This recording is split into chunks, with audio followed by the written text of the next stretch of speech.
All right, we are back and we are still talking about money.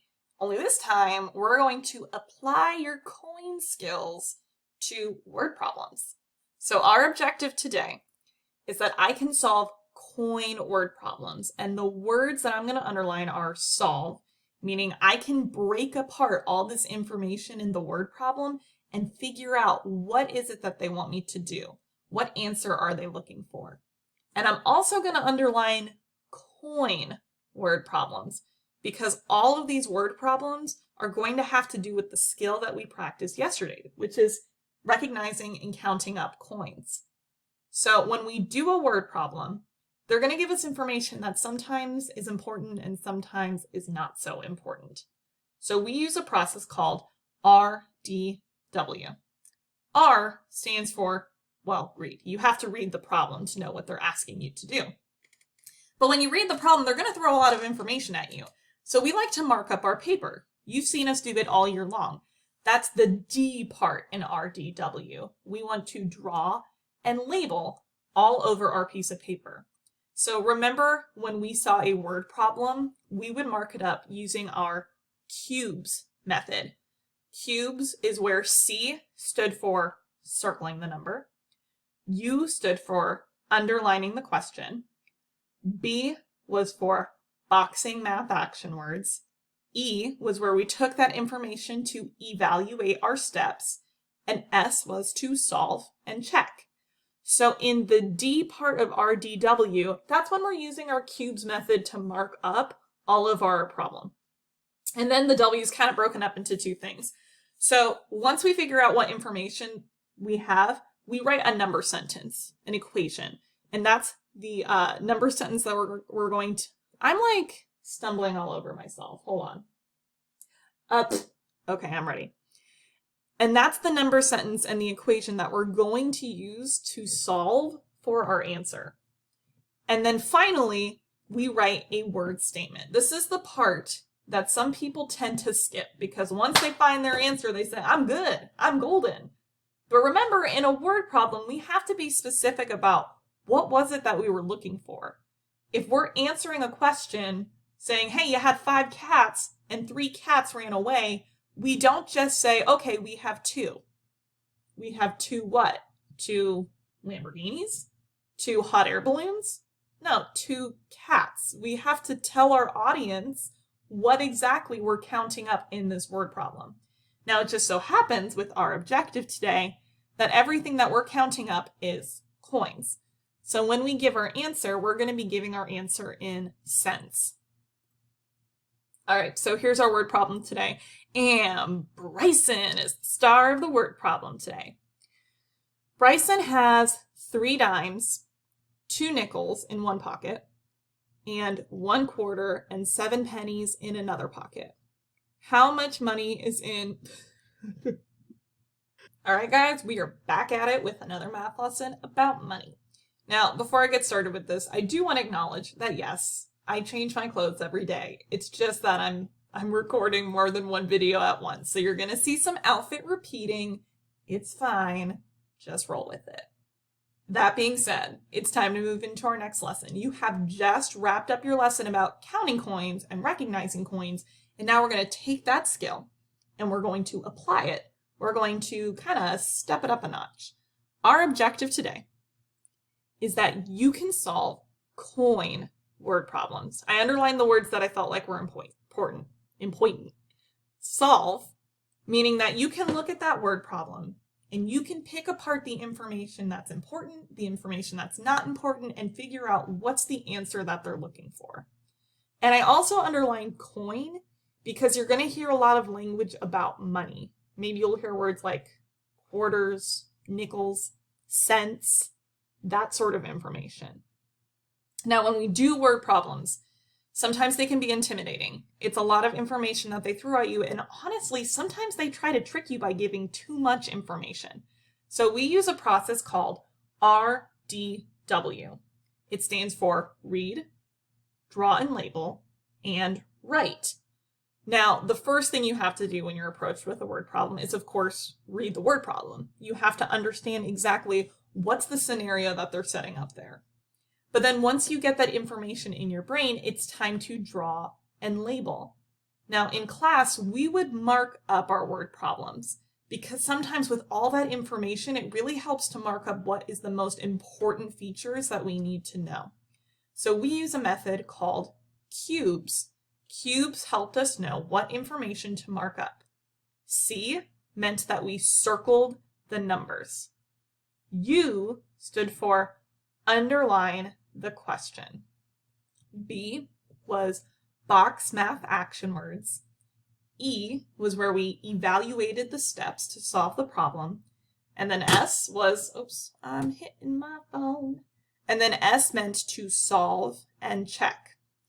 Once we've drawn on our word problem, we then go to our workspace and we draw out that information on our workspace. And we end RDW by doing some writing. We write the number sentence that helps us find our answer, and then we also write our answer in a statement. It's important with the word problem that we're specific about what exactly our answer is. If we're counting up how many cats are there, we have to give our answer as 76 cats. If we're counting up how many hot air balloons we see in the sky, we need to say we see 11 hot air balloons.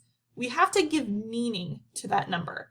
So today, when we're trying to count up how much money we have to give our answer in either dollars or cents.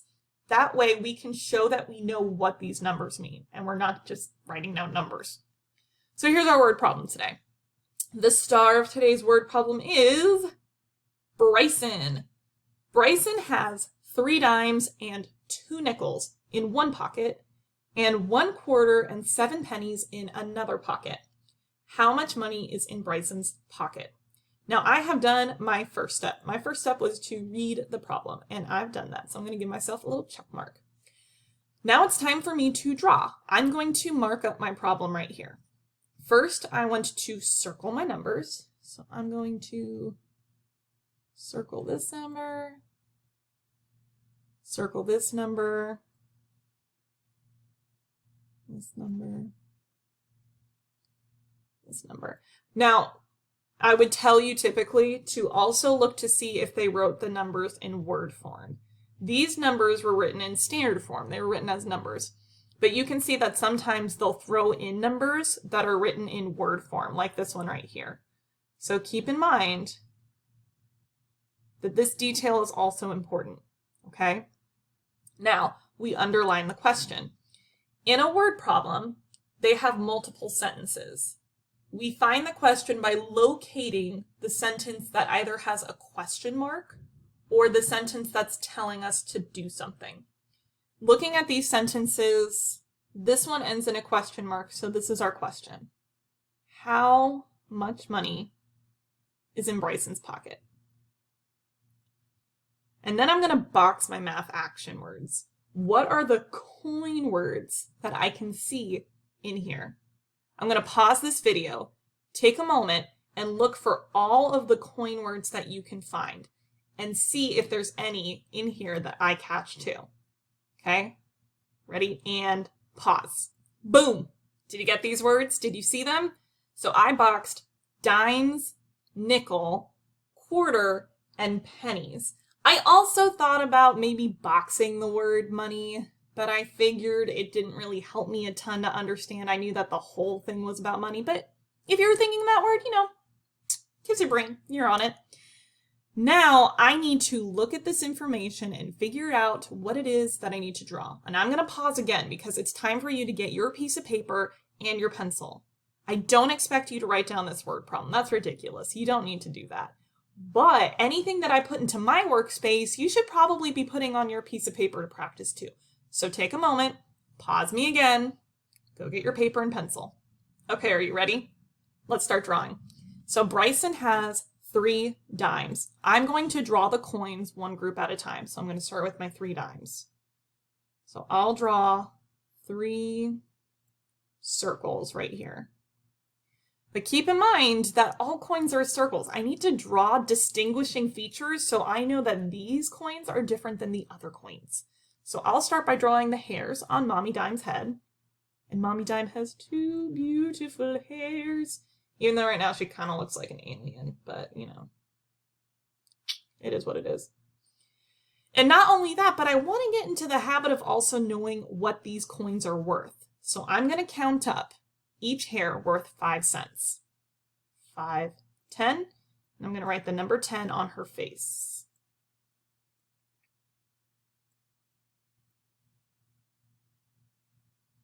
All right, so we've drawn 3 dimes. Now I want you to practice on your own.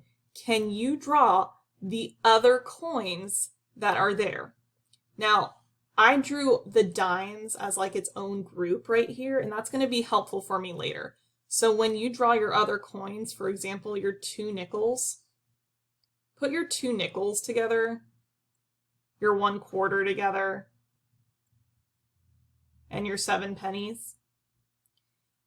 After I draw my 7 pennies, I'm going to pause my video, and when I come back, I'm going to have all of the hairs on their heads, and I'm also going to have on their face all of their values, just like I did with Mommy Dime.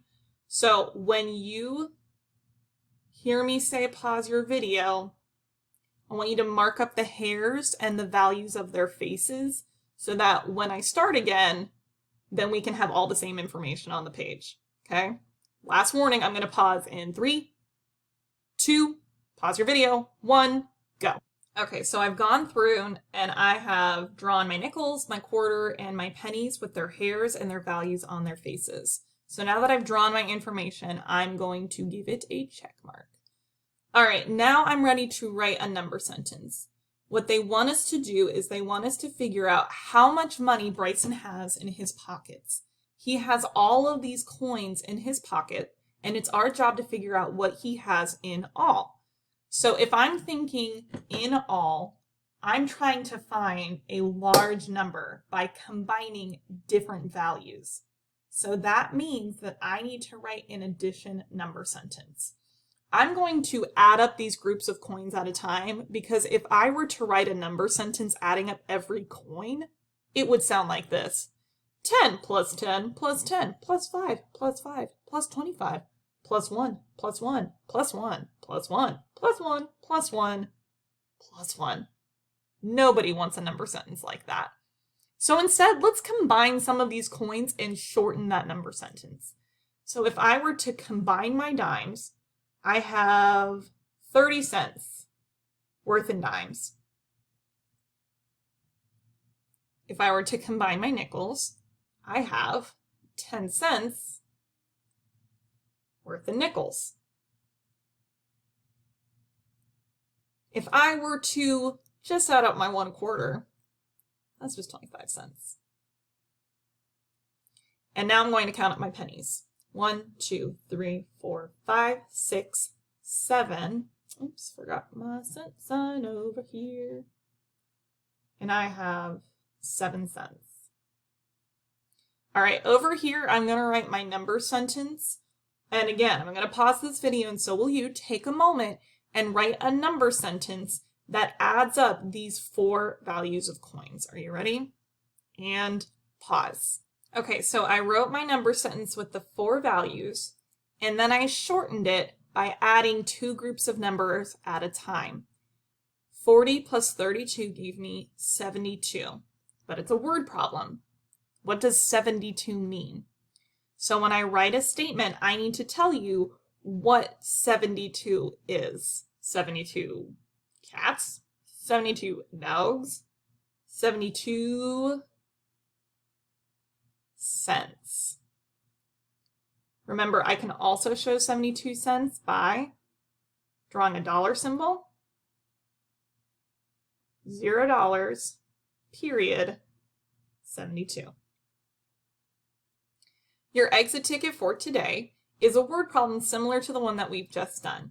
You're going to be drawing the coins and figuring out how much money Greg has. If it's helpful for you, draw the hairs on its heads, but make sure you're also writing down what the coin is worth on its face. It's a good practice to have.